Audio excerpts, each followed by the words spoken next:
श्री विष्णु चित्तकुलनंदन कल्पवल्ली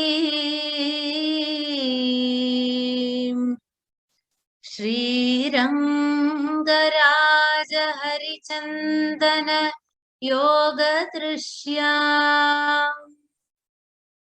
साक्षात् क्षमा करुणया कमलानिवान्या गोदाम् अनन्यशरणः शरणं प्रपद्ये गोदाम् अनन्यशरणः शरणं प्रपद्ये। श्री गुरुभ्यो नमः। वंदे संस्कृतमातरं। सर्वेभ्यः नमस्काराः। शुभ सायं।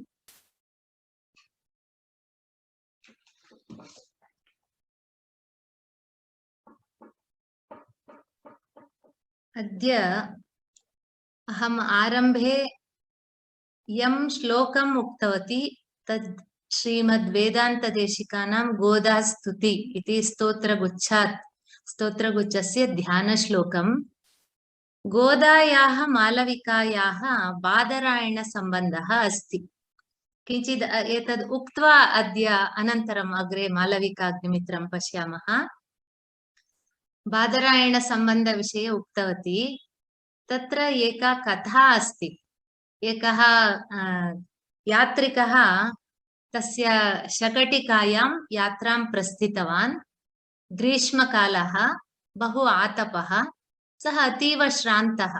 सः किं करोति, एकं गृहं दृष्टवान्। तत्र गृहस्य पुरतः एकः वृक्षः आसीत्।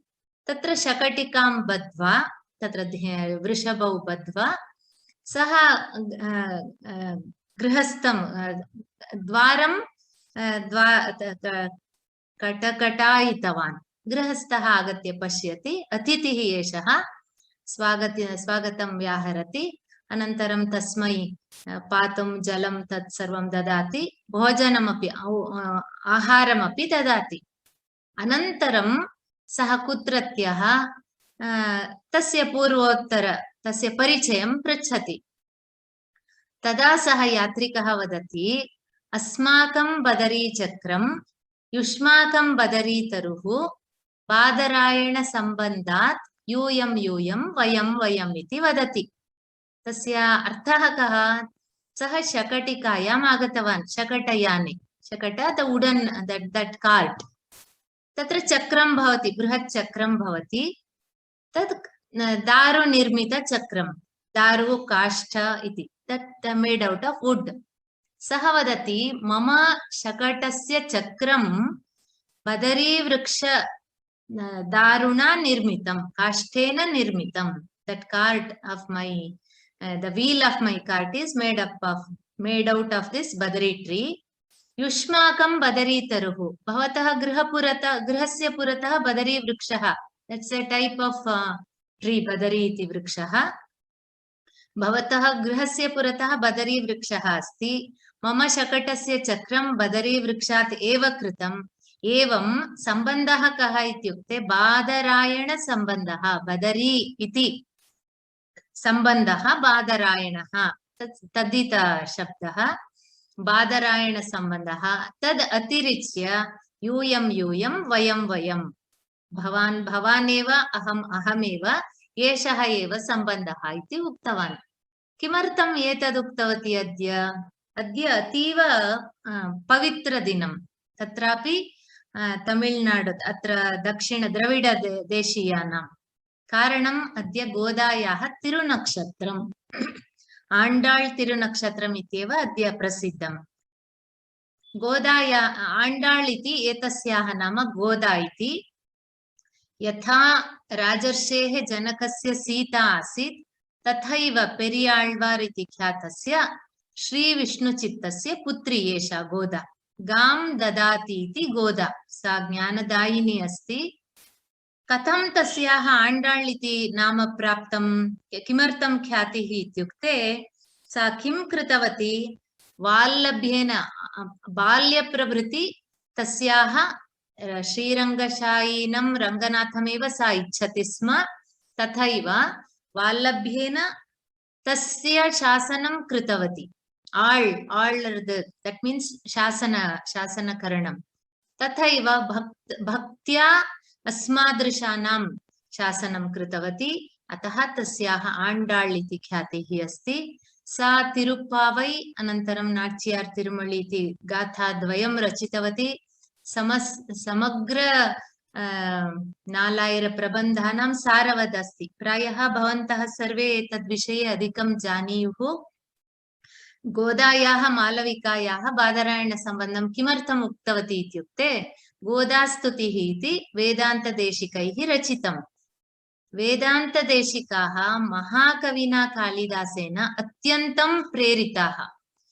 यथा कालिदासस्य रघुवंशम् अस्ति तथैव देशिकानां यादवाभ्युदयः अनन्तरं रघुवीरगद्यम् अस्ति। रामचरितं रामायणस्य सारः एव गद्यरूपेण अस्ति। तत्र रघुवीरगद्यम् अथवा महावीरवैभवम् इत्यपि नाम अस्ति।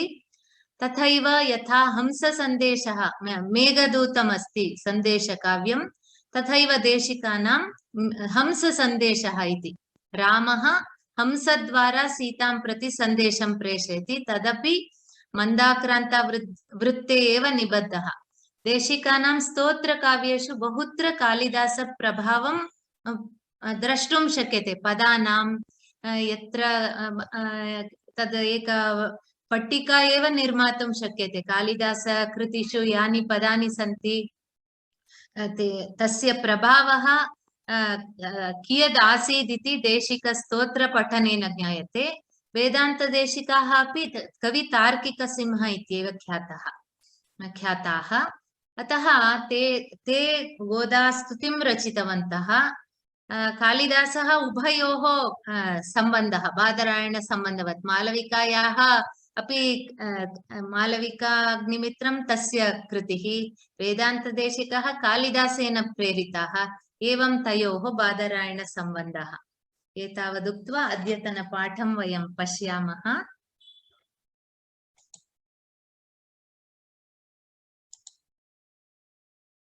अस्तु, इदानीम् अत्र स्मः। राजतन्त्रविषयः एतद् द्विधा विभक्ताम् एतद् मन्त्रिणः सन्देशं कञ्चुकी आगत्य पुनः तद् वदति। इत्युक्ते महाराजः यदुक्तवान्, इदानीं विदर्भदेशं दक्षिणोत्तरभागे एकस्य यज्ञसेनः एक शासनं करोति, अन्यस्य माधवसेनः शासनं करोति इति यत् प्रेषितवान् तदेव सन्देशं मन्त्री अनन्तरं मन्त्रिपरिषत् अपि अनुमोदयति। सः वदति अन्यदेकं नृपतेः निदेशे यथा सारथेः अश्वौ तस्य नियन्त्रणे भवतः तथैव यज्ञसेन माधवसेनौ अपि अग्निमित्रस्य आदेशानुसारम् एव कार्यं कुरुतः। अतः एतद् अत्युत्तम विचारः इति मन्त्रिपरिषत् तेन अनुमता राजा अग्रे किं करोति इति पश्यामः।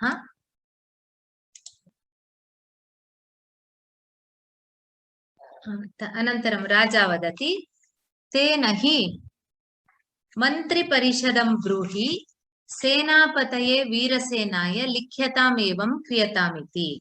अतः एषः वदति पूर्वमपि सः एवमेव कृतवान्, मन्त्रिणे सन्देशं प्रेषितवान्। अतः एवं वदति तेन हि एवम् अस्ति चेत् मन्त्रिपरिषदं ब्रूहि सेनापतये वीरसेनाय लिख्यताम् एवं क्रियताम् इति। यत् मन्त्रिपरिषत् वदति तथैव करणीयम् इति वीरसेनः सः एव एतद् सर्वं तान् यज्ञसेनं पराजितवान्, एवमेव क्रियताम् इति सन्देशं प्रेषयति। अनन्तरं कञ्चुकी तथा इति निष्क्रम्य सप्राभृतकं लेखं गृहीत्वा पुनः प्रविश्य। तत्र रङ्गमञ्चे किं भवति? सः किमपि सन्देशं नीत्वा गच्छति, पुनः तद् सर्वं नाटके खलु, अतः तेन पुनः आगन्तव्यमेव। सः गच्छति पुनः साक्षात् एतावत् शीघ्रम् आगच्छति वा इति तथा वयं अस्माभिः न चिन्तनीयं।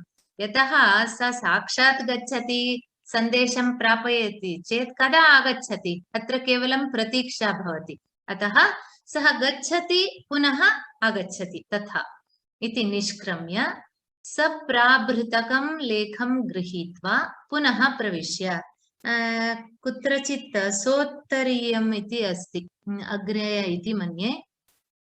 सः गच्छति सन्देशं नीत्वा सप्राभृतकं, प्राभृतकम् इत्युक्ते उपायनं, सम् गिफ्ट्, अनन्तरं लेखं स्क्राल् containing the message गृहीत्वा पुनः प्रविश्य, सः पुनः प्रविशति। अनुष्ठिता प्रभोराज्ञा, भवत् महाराजा भवतः आज्ञा अनुष्ठिता, यदुक्तं तत् सर्वं कृतम्। अयं पुनरिदानीं देवस्य सेनापतेः पुष्पमित्र इत्यपि अस्ति, पुष्यमित्र इत्यपि अस्ति, अतः तद्विषये चिन्ता मास्तु। सेनापतेः पुष्पमित्रस्य सकाशात् सप्राभृतको लेखः प्राप्तः। प्रायः अत्र सोत्तरीय सप्राभृतको लेखः प्राप्तः इति कुत्रचित् अस्ति, तद् नास्ति चेदपि अर्थं वक्तुं शक्यते। अस्तु, सः किम् एकम् उपायनम् अनन्तरं लेखं च स्वीकृत्य आगच्छति, वदति अयं पुनः इत्युक्ते तस्य अन्यत् किमपि कार्यम् अस्ति महाराजेन सह। अयं पुनः इदानीं देवस्य सेनापतेः पुष्पमित्रस्य, पुष्पमित्रस्य सेनापतिः इत्येव तस्य उपाधिः। यद्यपि सः इदानीं राजा अस्ति, तथापि सेनापति इत्येव सः ख्यातः, यतः सः बृहद्रथ इति अन्तिमं मौर्य राजं पराजित्य तस्य सेनापतिः आसीत् एषः। सः अतीव विषयासक्तः आसीत्, तस्य हननं कृत्वा एषः राजा अभूत्, किन्तु सः अत्यन्त दक्षः सेनापतिः आसीत् इति कारणेन सेनापति बिरुदम् अथवा उपाधिः तस्य सर्वदा सर्वत्र सेनापति इति यदा भवति तस्य उल्लेखः एव। सेनापतेः पुष्पमित्रस्य सकाशात् सोत्तरीयं सप्राभृतको लेखः प्राप्तः। एकम् उत्तरीयमपि उपायन रूपेण आनीतवान्, अनन्तरं लेखः, एकः पत्रः अपि तेन प्रेषितः। अग्निमित्रस्य पिता पुष्पमित्रः। प्रत्यक्षीकरोतु एनं देवः, प्रत्यक्षीकरोत्वेनं देवः, सन्धिः अस्ति। प्रत्यक्षीकरोतु इत्युक्ते साक्षात् अवलोकयतु, पश्यतु। महाराजः पितुः तत्र उल्लेखः नामोल्लेखः अभवत् इति सः सोपसृत्य, सः झटिति समीपम् आगच्छति, कञ्चुकेः समीपम् आगच्छति उपसृत्य प्राभृतकं सोपचारकं शिरसि कृत्वा परिजनाय अर्पयति। सः उत्तरीयम् एकं प्रेषितवान् आसीत्, सोपचारकम् इत्युक्ते आदरपूर्वकं शिरसि कृत्वा किञ्चित् एवं करोति, तदेकवारम् अनन्तरं परिजनाय अर्पयति। तत्रैव एकः भटः स्थितवान् आसीत्, तस्य हस्ते ददाति, तद् आदरपूर्वकं स्वीकरोति, अनन्तरं तत्र ददाति। एतत् सर्वम् अभिनयः, तत्सर्वं किं करणीयम् इति भवति खलु, अतः एतद् आवरणे सूच्यते किं करोति महाराजः इति। अनन्तरं लेखं च नाट्येन उद्वेष्टयति। उद्वेष्टनम् इत्युक्ते प्रायः तत् स्क्राल् रूपेण भवति खलु, अतः एवं कुर्मः खलु, उद्वेष्टनम् इत्युक्ते तत्, अथवा उद्घाटयति इत्यपि भवति।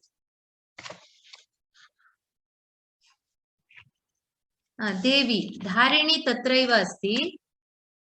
प्रथमं पुष्पमित्रेण सन्देशः आगतः, पत्रम् आगतम् इति श्रुत्वा एव तस्याः मनसि अतीव भयं, चिन्ता, तत्सर्वं वदामः, पश्यामः किमर्थम् इति। अम्महे इति अस्ति, अहो इत्यपि अस्ति। अम्महे तद् उद्गारः चिन्ता अथवा कातरस्य उद्गारः कातुरता एंग्जैटी ततोमुखमेव नो हृदयम् तथोमुखमेव इत्युक्ते तस्यां दिशायामेव लेखनश्रवणे लेखनश्रवणे एव तस्याः हृदयम् इति अस्ति हृदम् इति अस्ति न हृदयम् इति मम मनः किम् अस्ति तत्र किं स्यात् इत्येव मम मनः इत्युक्ते तन्मुखम् एव अस्ति श्रोष्यामि तावत् गुरुजनकुशलानन्तरं वसुमित्रस्य वृत्तान्तं मध्ये किमपि त्यक्तवती वा न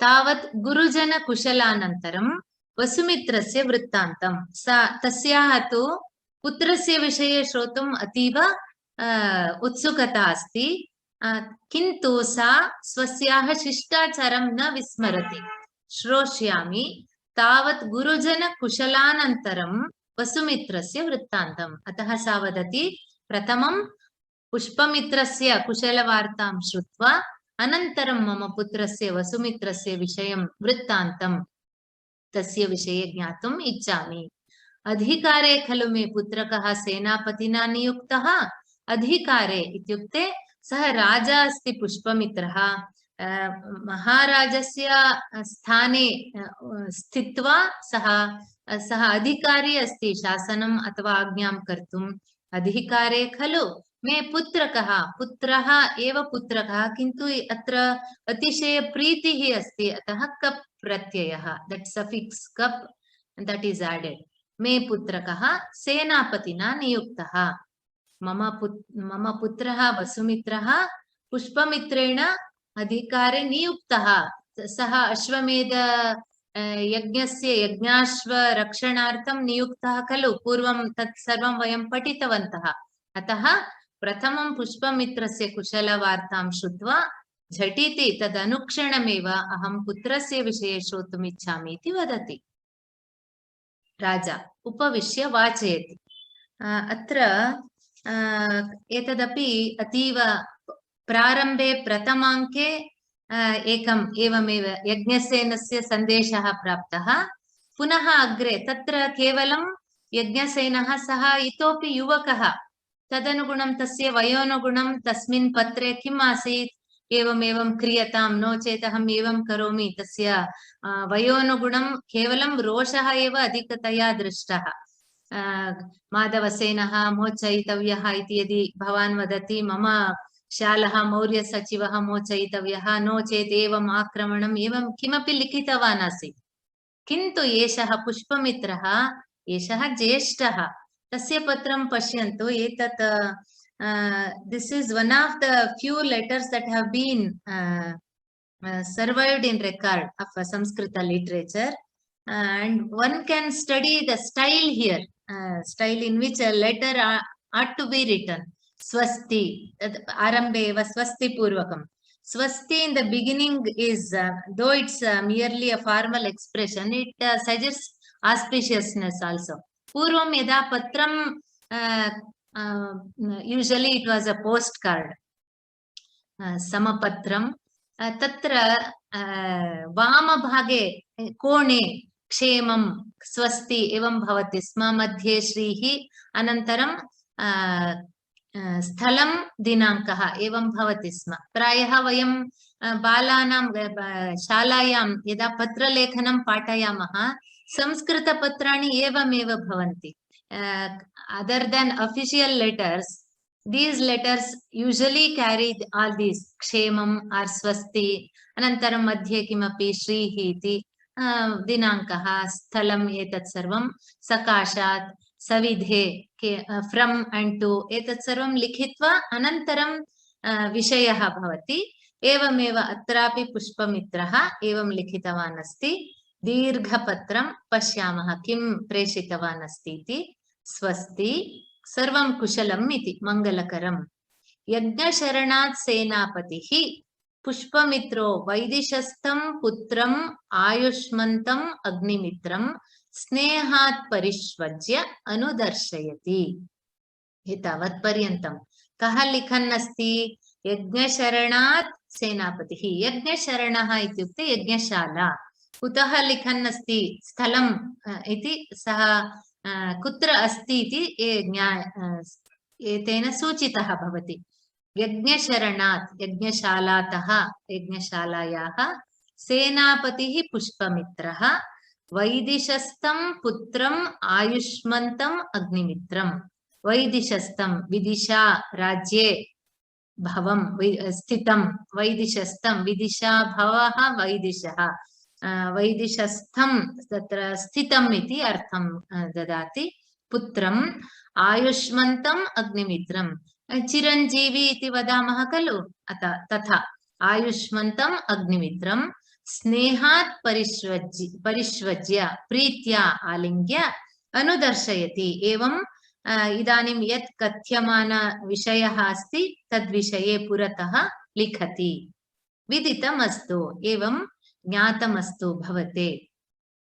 योऽसौ राजयज्ञे दीक्षितेन मया राजपुत्रशतपरिवृतं वसुमित्रम् अग्रे पश्यामः। अनन्तरं वसुमित्रं गोप्तारमादिश्य संवत्सरोपावर्तनीयो निरर्गलस्तुरगो विसृष्टः सः सिन्धोर्दक्षिणरोधसि चरन् अश्वानीकेन यवनानां प्रार्थितः। ततः उभयोः सेनयोः महान् आसीत् सम्मर्दः। एतावत् पर्यन्तं पुनः तत्र पूर्वमपि तत्र पद्यम् आसीत् अनन्तरं गद्यम् आसीत्। अत्रापि तथैव अस्ति। प्रथमं गद्यमस्ति अनन्तरं पद्यमस्ति। तस्य सन्देशः कः? अस्तु, प्रथमम् आशीष अनुगृह्णाति पुत्रम्, अनन्तरं वदति एतस्य पत्रस्य विषयः कः इति। यो असौ यः असौ राजयज्ञे दीक्षितेन मया इत्युक्ते राजयज्ञः कः? अश्वमेधयज्ञः। सः यज्ञेषु अत्यन्त प्रधानयज्ञः, अतः राजयज्ञः इति।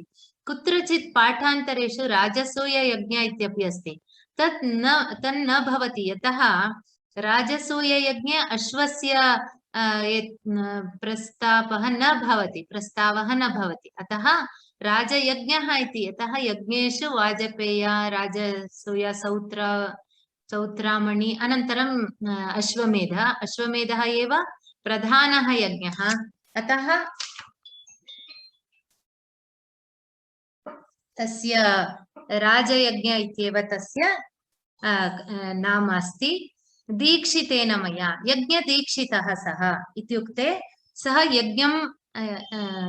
यज्ञकरणात् पूर्वं दीक्षां स्वीकुर्वन्ति। तथा राजयज्ञे दीक्षितेन मया राजपुत्रशतपरिवृतं, राजपुत्रैः शतं राजपुत्रैः परिवृतम् इत्युक्ते तैः सह वसुमित्रं गोप्तारमादिश्य, गोप्ता इत्युक्ते रक्षकं, कस्य? यज्ञाश्वस्य।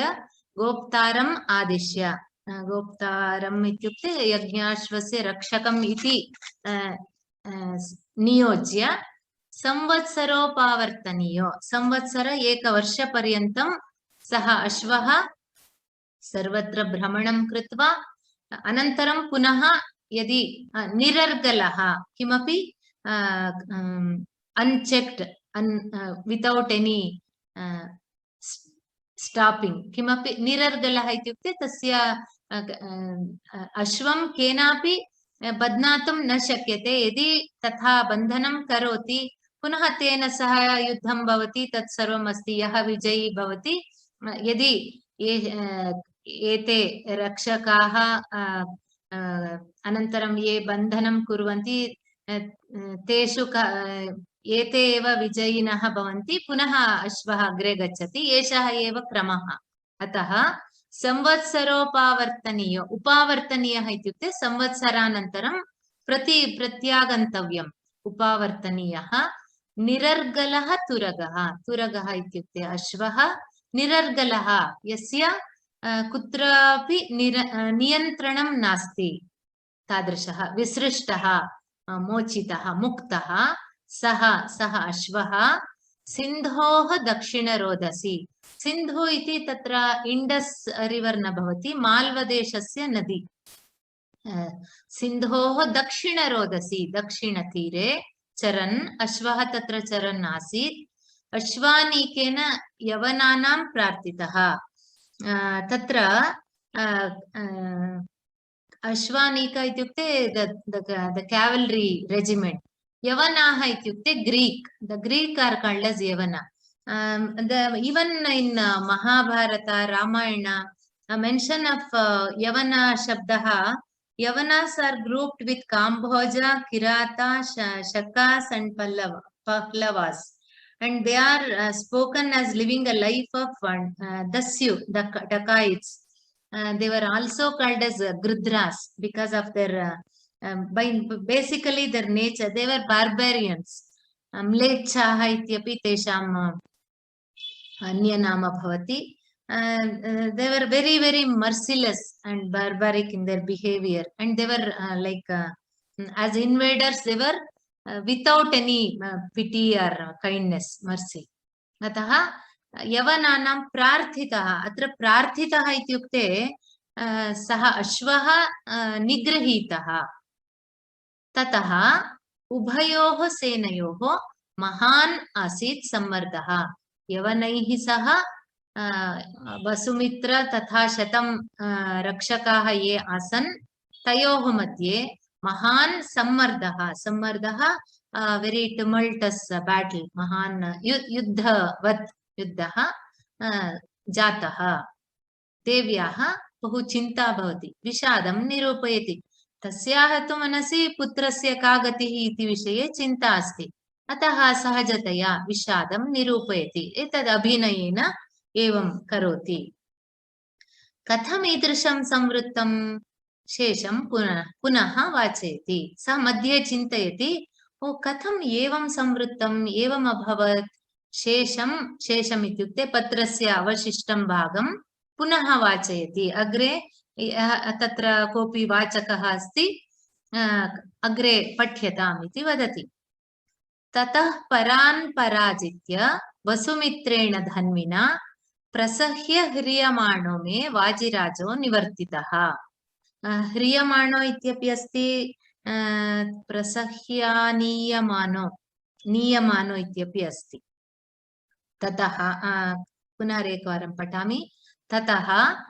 ततः परान् पराजित्य वसुमित्रेण धन्विना प्रसह्य ह्रियमाणो मे वाजिराजो निवर्तितः. अन्वयं वदामि.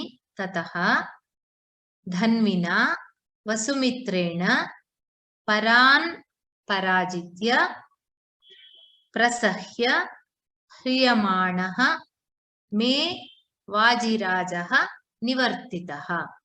अन्यत् सर्वं क्रमेण, पदानि क्रमेण एव सन्ति.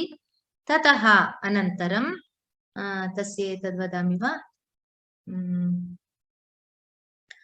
Then Vasumitra, the mighty archer, having defeated the enemies, rescued my noble horse that was being forcibly led away. ततः इत्युक्ते युद्धं जातं, सम्मर्दः जातः. अनन्तरं ततः धन्विना वसुमित्रेण, धनुर्धारिणा, प्रशस्त धनुर्धारिणा वसुमित्रेण, अग्निमित्रस्य पुत्रः इत्युक्ते पुष्पमित्रस्य पौत्रः वसुमित्रेण, परान् पराजित्य, शत्रून्, परः इत्युक्ते शत्रुः. परशब्दस्य अनेकार्थाः सन्ति. परः इत्युक्ते शत्रुः. परान् पराजित्य, शत्रून् पराजित्य. अनन्तरं प्रसह्य, अतीव बलात्कारेण तेषां नियन्त्रणं कृत्वा, ह्रियमाणः अथवा नीयमानः, ह्रियमाणः यत् आनीयमानः सः वाजिराजः, श्रेष्ठ अश्वः, मे निवर्तितः, पुनः मह्यं समर्पितः अथवा यज्ञशालां प्रति अश्वश्रेष्ठः प्रत्याहृतः, आनीतः. निवर्तितः इत्युक्ते तस्य आशयः किम् अस्ति इत्युक्ते, कः इत्युक्ते वसुमित्रः अत्यन्तं शौर्येण यवनैः सह युद्धं कृतवान्, विजयी अपि अभवत्। इदानीम् अश्वः अपि यज्ञाश्वः अपि सुरक्षिततया यज्ञशालां प्रति आनीतः, निवर्तितः। इत्युक्ते सर्वं मङ्गलकरं, यशस्वी यशस्वी जातः इति सः प्रेषितवान् अस्ति सन्देशम्। इदानीम् आश्वसिति मे हृदयं। सा माता, सः बालः इतोपि वसुमित्रः तथा ज्येष्ठः न, अतः इदानीम् आश्वसिति मे हृदयं, किञ्चित् इदानीम् आश्वासनं समाधानं प्राप्नोति इति सा वदति। लेखशेषं वाचयति। पुनः अग्रे अपि अस्ति। सोऽहमिदानीम् अंशुमतेव सगरः, अंशुमतेव न, तत्र एतत् पूर्णविरामचिह्नः नास्ति। सोऽहमिदानीम् अंशुमतेव सगरः पौत्रेण प्रत्याहृताश्वो यक्षे, तदिदानीं कालहीनं विगतरोषचेतसा भवता वधूजनेन सह यज्ञसन्दर्शनाय आगन्तव्यम् इति। सः प्रायः पाटलीपुत्रे अस्ति पुष्पमित्रः। यज्ञकार्यं तत्रैव, सर्वं यज्ञवेदिका सर्वं तत्रैव अस्ति। एषः विदिशा नगरे अस्ति। अतः पुष्पमित्रः किं वदति? सः अहं, तादृशः अहं, तादृशः इत्युक्ते पौत्रेण, तादृशेन पौत्रेण युक्तः अहम्, अंशुमता इव। अंशुमान् इत्युक्ते यत्र पुराणकथा, तत्र रामायणे एतद् भवति। सगरस्य पत्नीद्वयं, केशिनी अनन्तरं सुमति इति द्वे भार्ये स्तः। केशिन्याः एक एव पुत्रः असमञ्जः इति, तस्य पुत्रः अंशुमान्। सगरः 99 अश्वमेध यज्ञान् कृतवान्। 100 यज्ञं कर्तुं तस्य इच्छा आसीत्। तत्र यदा सः अश्वमेध 100 सिद्धतां कृत्वा यज्ञाश्वं तद् प्रेषितवान्, तदा इन्द्रः तम् अश्वम् अपहृत्य पातालं नीत्वा तत्र कपिलमहर्षेः आश्रमे बद्ध्वा सः गतवान्। अनन्तरं सगरपुत्राः सर्वे, तस्य 60,000 पुत्राः इति तत्र भवति, पुत्राः अश्वम् अन्विषन् आगतवन्तः। ते सर्वे किमपि कपिलमहर्षिः एव यज्ञाश्वं चोरितवान् इति चिन्तितवन्तः। ते किमपि कुचेष्टां कृतवन्तः। अतः कपिलमहर्षिः शपितवान्, सर्वे भस्मीभूताः, एषः पुनः तान् सर्वान् तद् किम् भवति तत्र पुनः यज्ञाश्वं तत्र कपिलमहर्षेः प्रार्थयित्वा पुनः यज्ञाश्वं आनयति। यज्ञः निर्विघ्नं भवति, तथा अस्ति कथा। अतः आत्मानं सगरः इति, पौत्रम् अंशुमान् इति तथा चिन्तयति। सोऽहमिदानीम् अंशुमता इव सगरः पौत्रेण प्रत्याहृताश्वः यक्षे यज्ञं करिष्ये। प्रत्याहृतः, मम पौत्रेण वसुमित्रेण यज्ञाश्वः निर्विघ्नतया प्रत्याहृतः, आनीतः। इदानीम् अहं यज्ञपूरणं करिष्यामि। तत् इदानीम् अस्मिन् सन्दर्भे कालहीनम् इत्युक्ते विलम्बं विना, अकालक्षेपम्, अविलम्बितं विगतरोषचेतसा भवता। विगतरोषचेतसा भवता इति वदति।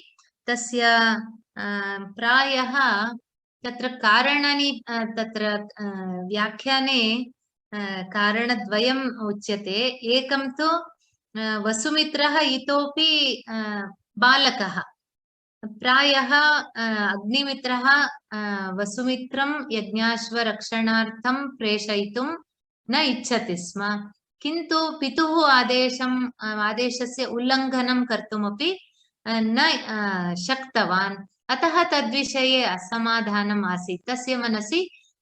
सः कुपितः पितुः विषये, तदपि एकमस्ति। अनन्तरं कुत्रचित् अस्ति सः पुष्पमित्रः बहूनां बौद्धानां हननं कारितवान् इति। तत्र कारणानि बहूनि सन्ति। केचन वदन्ति कपटिनः बौद्धभिक्षुवेषधारिणः देशद्रोहं कुर्वन्ति स्म, अतः तेषां हननं कारितवान् इति। अग्निमित्रस्य तद्विषये सः दयालुः तत्सर्वं न इष्टवान् अतः इत्यपि वदन्ति।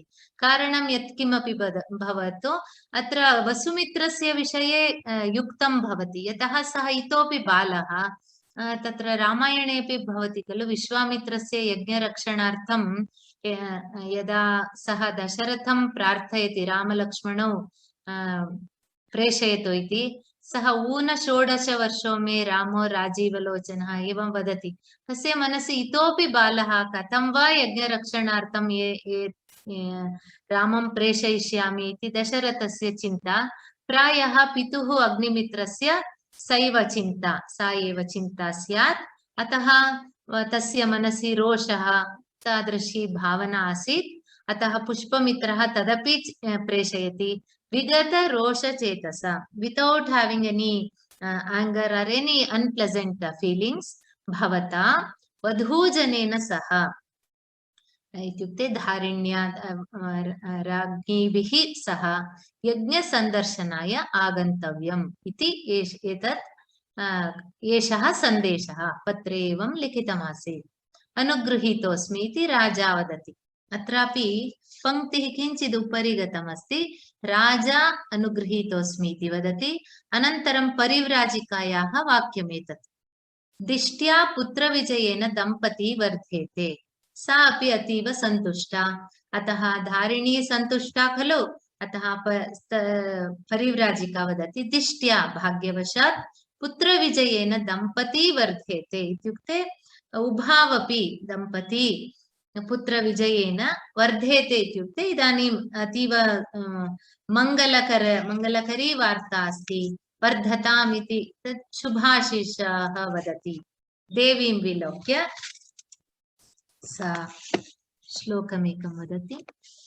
भर्तासि वीरपत्नीनां श्लाघ्यायां स्थापिता धुरी, वीरसूरिति शब्दोऽयं तनया त्वामुपस्थितः।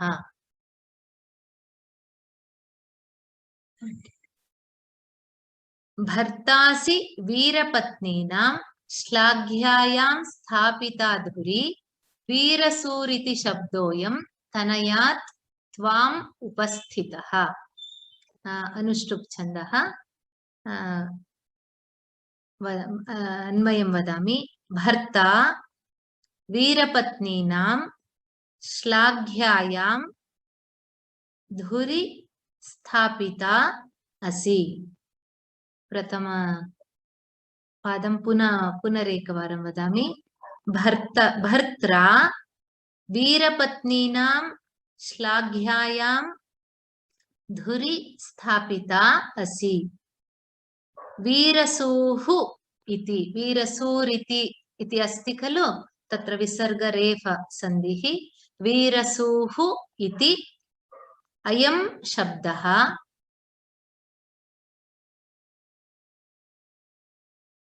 तनयात् त्वाम् उपस्थितः। वीरसूः इति अयं शब्दः तनयात् त्वाम् उपस्थितः। अर्थं पश्यामः। As you have a heroic husband, you are a veerapatni, and since the husband is himself the best of the heroes, कारणद्वयमपि अस्ति। वीरः अपि अस्ति, भवती वीरपत्नीनां अस्तु अग्रे वदामि अनन्तरम्. As you have a heroic husband, you are a Veerapatni, and since the husband is himself the best of the heroes, you are the chief of the Veerapatnis. That position you are already holding, but now you get the further distinction of being a Veerasu. Veerasuhu ityukte hero's mother. In as much as your son has proved himself to be a real hero. Tatra परिव्राजिकायाः आशयः इत्युक्ते सन्देशः कः इत्युक्ते भर्त्रा इत्युक्ते अग्निमित्रेण प्रथममेव पूर्वमेव भवति श्लाघ्यायां वीरपत्नीनां श्लाघ्यायां वीरपत्नी पत्नीनाम् अग्रस्थाने प्रशस्तानां श्लाघ्यायां वीरपत्नीनाम् इत्युक्ते प्रशस्तायाम् इत्युक्ते वेरी वेरी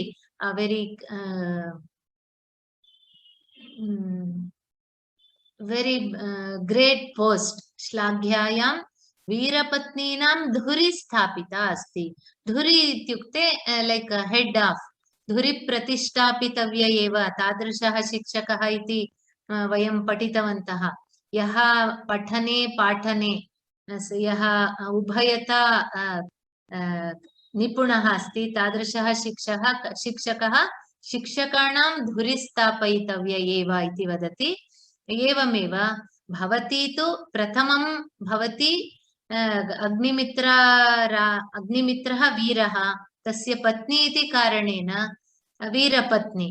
पुनः सर्वासां पत्नीनां मध्ये भवती श्रेष्ठस्थाने अस्ति. श्लाघ्यायां वीरपत्नीनां धुरि स्थापिता अस्ति. सर्वे इदानीम् अग्निमित्रस्य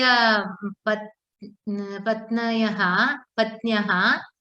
वीरपत्न्यः एव, किन्तु तासु भवती अग्रेसर नायिका अस्ति, धुरि स्थापिता असि.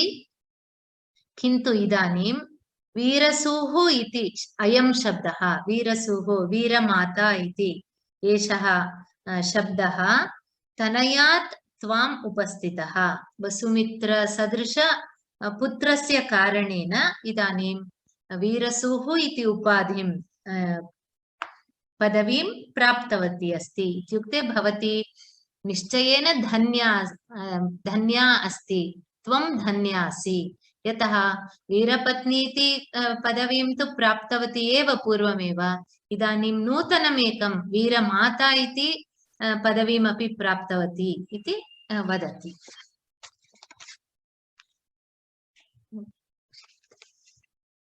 भवति परितुष्टोऽस्मि यत् पितरम् अनुगतो वत्सः. विदूषकः सर्वेषां सन्तोषः भवति, अतः एकैकं वाक्यं वदति. भवति परितुष्टोऽस्मि यत् पितरम् अनुगतो वत्सः. सः अपि अभिनन्दनानि वदति. यतः यत् पितरम् अनुगतो वत्सः परितुष्टोऽस्मि. सः तु अग्निमित्रस्य आप्तसखः, अतः सः सर्वदा प्रथमं पितुः श्लाघां प्रशंसाम् एव करोति. परितुष्टः अस्मि किमर्थं यत् पितरम् अनुगतो वत्सः. वत्सः पुत्रः वसुमित्रः पितरम् अनुगतः. यथा पिता तथैव पुत्रः अस्ति. राजा मौद्गल्या कलभेन खलु यूतपतिः अनुकृतः. सः अपि अत्यन्त अभिमानेन अथवा गर्वेण वदति. मौद्गल्या कञ्चुकेः नाम मौद्गल्या. कलभेन खलु यूतपतिः अनुकृतः. कलभः इत्युक्ते करिपोतः, द बेबी एलिफेंट खलु. यूतपतिः, यूथः इत्युक्ते गजानां समूहः भवति खलु, सः यूथः. सः मदगजः इति स एव नायकः भवति, यूथपतिः. कलभः तमेव अनुसरति खलु, तथा किमपि न वदति. पुत्रः मम सदृशः इति किमपि न वदति, केवलम् एवं वदति. अत्रापि सौन्दर्यम् अस्ति. कलभेन खलु यूतपतिः अनुकृतः. अत्यन्त योग्यः यतः the young elephant has indeed imitated the chief of the elephants, यूथपतिः अनुकृतः.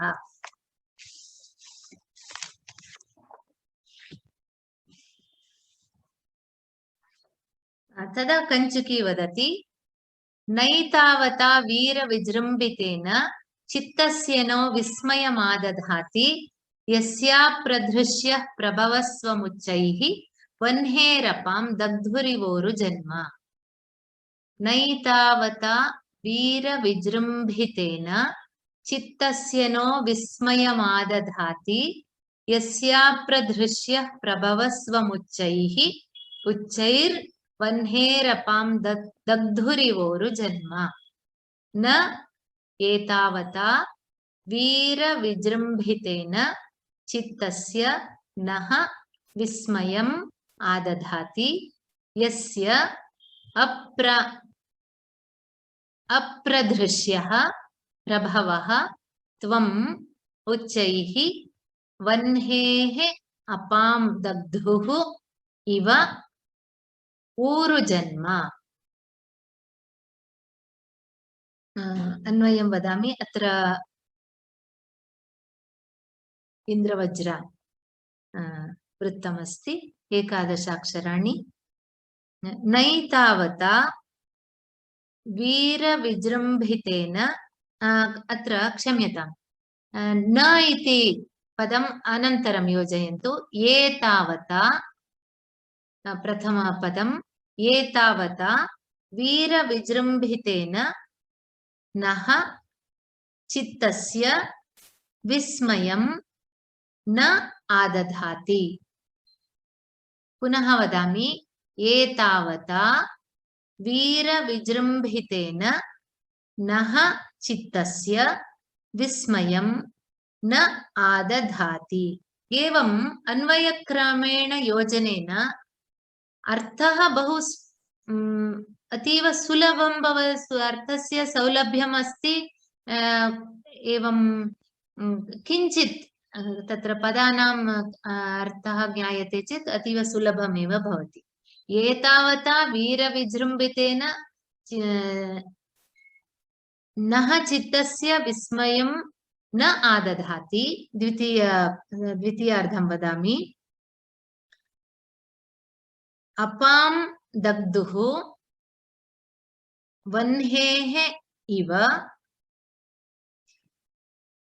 ऊरुजन्म यस्य त्वम् अप्रधृष्यः उच्चैः प्रभवः. द्वितीयार्धं पुनः वदामि. अपां दग्धुः वह्नेः इव, इव इति दग्धुरिव इति अस्ति. अपां दग्धुः वह्नेः इव, वह्नेः इव अपां दग्धुः ऊरुजन्म. क्षम्यताम्. अपां दग्धुः वह्नेः ऊरुजन्म इव यस्य त्वम् अप्रधृष्यः उच्चैः प्रभवः. अस्तु, अत्र स्थगयामि. यतः अत्र किञ्चित् वक्तव्यम् अस्ति. यतः अनन्तरं कञ्चुकी महाराजस्य प्रशंसां करोति. तस्य द्वितीयार्धे तस्य उपमा अस्ति. कथमस्ति तत्र विस्मयविषयः किञ्चिदपि नास्ति. यतः तादृशः अस्ति वसुमित्रः, यतः अग्निमित्रः तथा अस्ति. पूर्वं यदुक्तं सर्वैः तदेव सः अनुमोदयति. किञ्चित् तस्य अन्य रीत्या सः वदति. कोऽपि वक्तुम् इच्छति चेत् पश्यामः.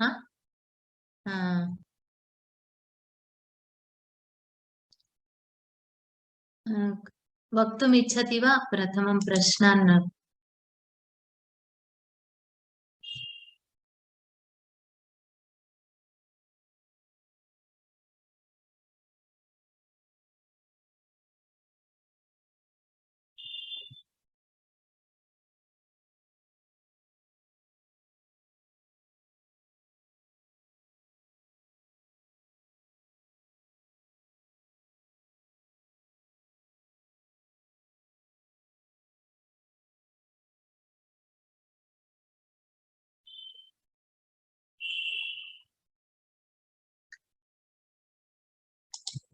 अस्तु कः वक्तुम् इच्छति इति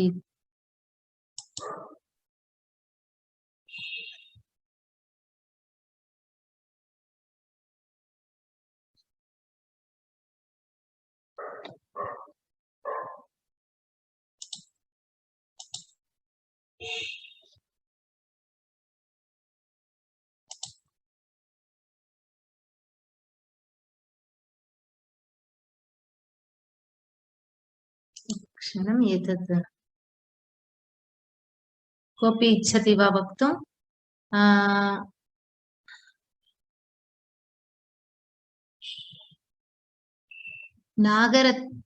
नागरत्नं वा अस्तु आं भगिनि नमस्ते भगिनि नमस्ते भगिनि अहम् एतदेव प्रथमवर्गः बहु उत्तमरीत्या अस्ति अनन्तरम् अहं बाल्यकाले वीथिनाटकम् इति हरिश्चन्द्र रामायणं सर्वं बाल्यकाले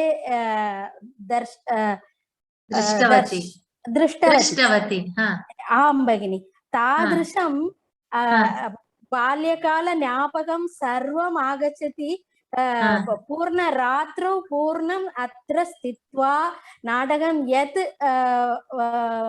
श्रुतवती तादृशम् अस्ति भवत्याः दृश्यकाव्यं तादृशम् अस्ति भगिनि बाल्यकाल ज्ञापकमपि बहु सम्यक् आसीत् बाल्यं गतवती वा भवती आं भगिनि उत्साहं बहु सम्यक् आगच्छति अहं कूतूहलं नटनमपि नृतवती तादृशमस्ति भवत्याः भाषणम् अनन्तरम् अन्वयः कीदृशं पठनीयं निदानेन एकैकपदं पृथक् पृथक् कृत्वा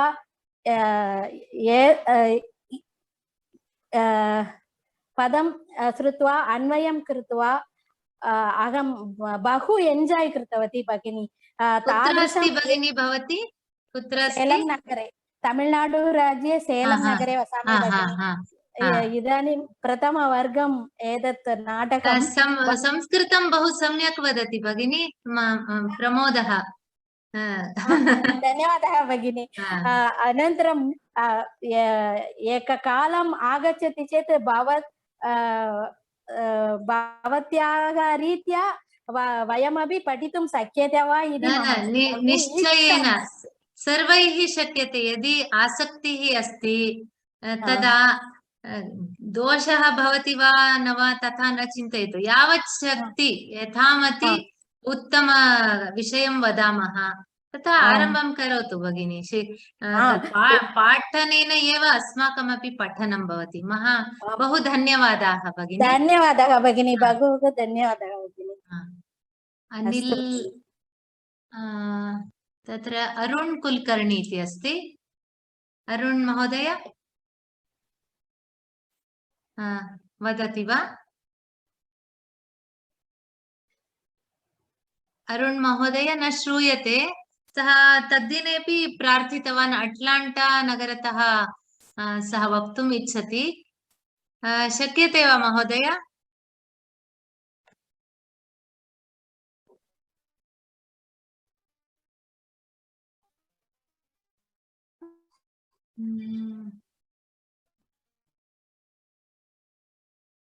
अन्ये कोऽपि अस्ति वा पश्यामि अनन्तरं अरुण कुलकर्णी अहं तु अत्र I have allowed you to speak sir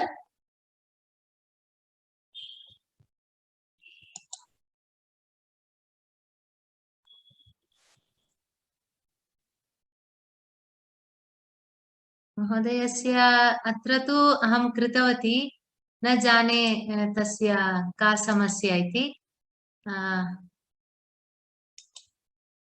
अन्यः कोऽपि अस्ति वा यः वक्तुम् इच्छति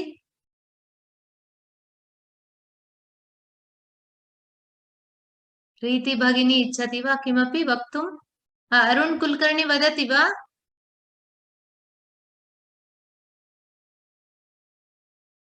न श्रूयते न ज्ञायते किम् इति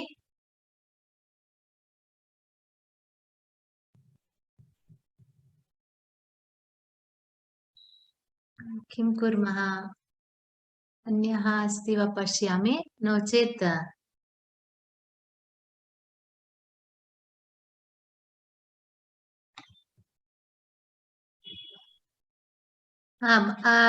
then what is the problem महोदय वयं श्रोतुं न शक्नुमः is it muted can you please check with your system सः वक्तुम् इच्छति किन्तु काचित् समस्या अस्ति तस्य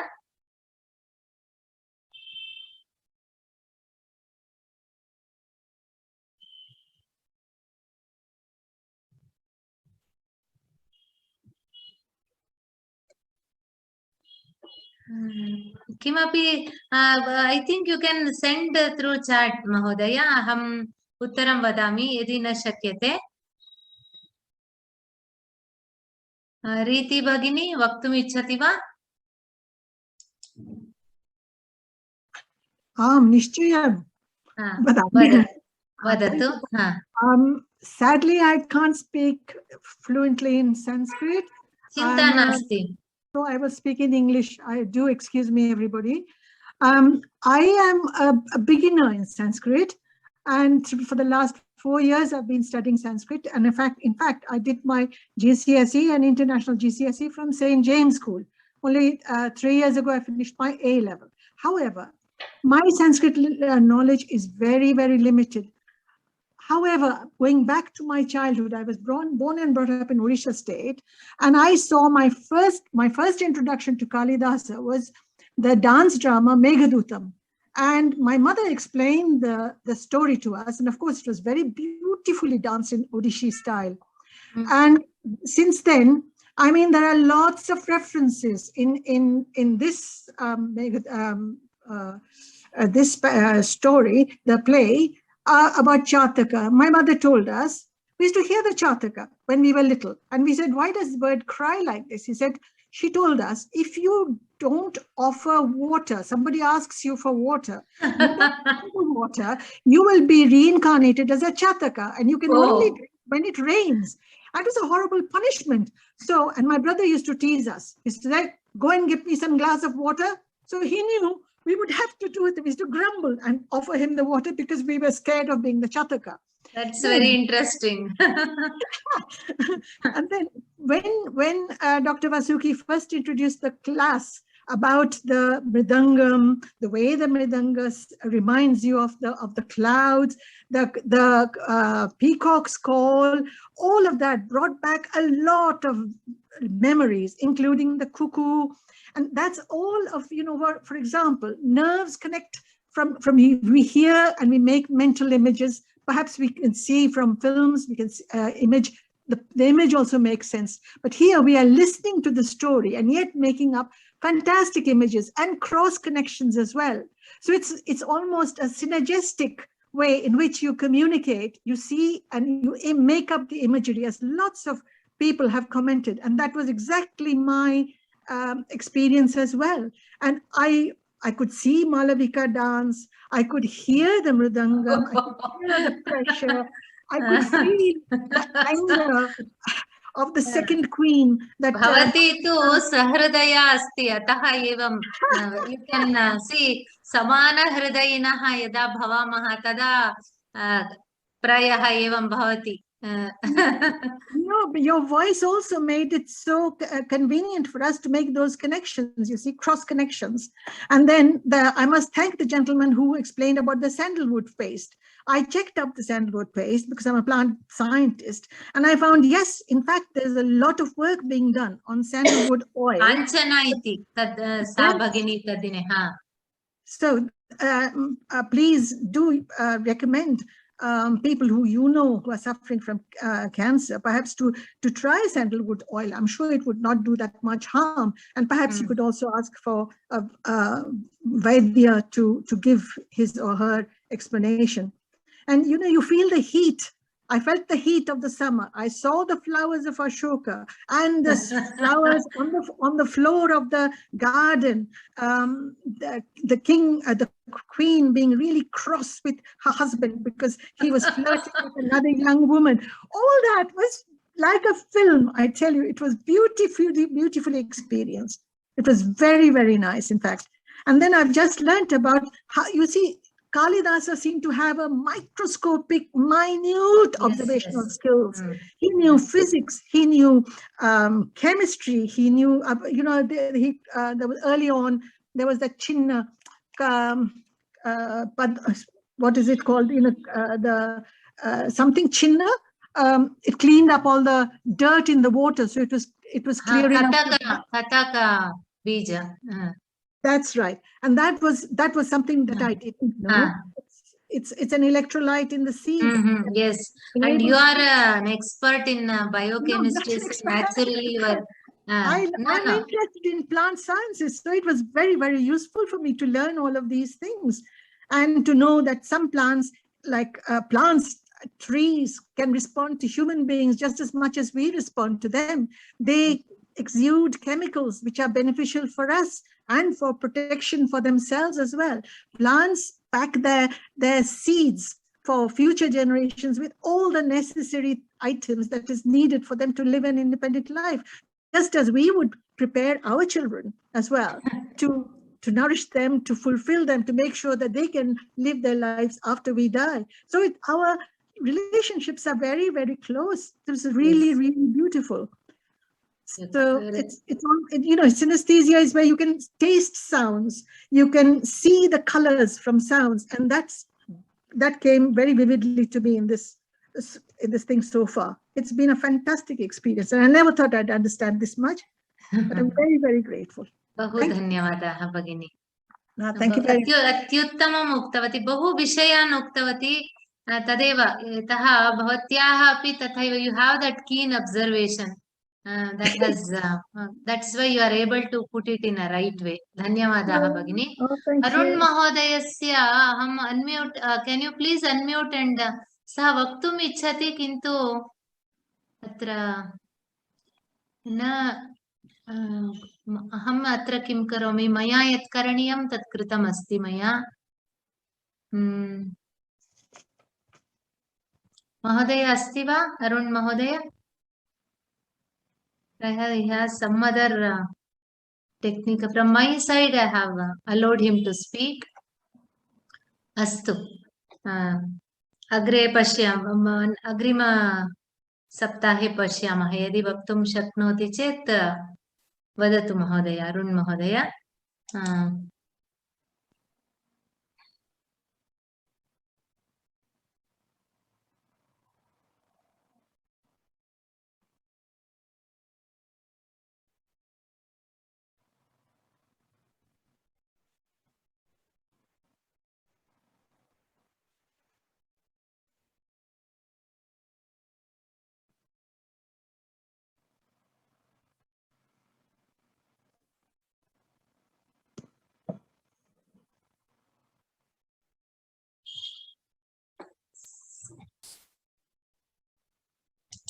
अस्तु, समापयामः. He is trying to talk but not able to.